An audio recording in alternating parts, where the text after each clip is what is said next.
Okay, so I'm now in a position where I can get the gearbox bolted back to the engine. As a reminder, and now that I've got everything here, it's easier to sort of show you how all this works.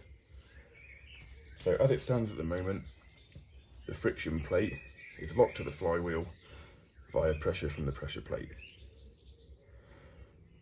So that's when you're driving along in gear.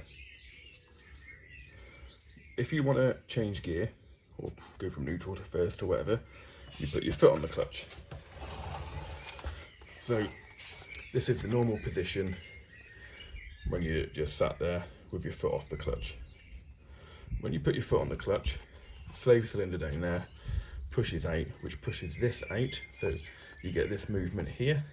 This release bearing, which can spin with the engine, pushes against the springs on the friction plate. That pushes those in just enough so it can release the friction plate inside there, and then that basically breaks your drive between the engine and the gearbox, which allows you to then change gear. So what I've got to do now is lift this gearbox on. So I'm going to turn the camera off, because otherwise you'll all laugh at me struggling to put this on, because it can be a little bit of a pig to put on.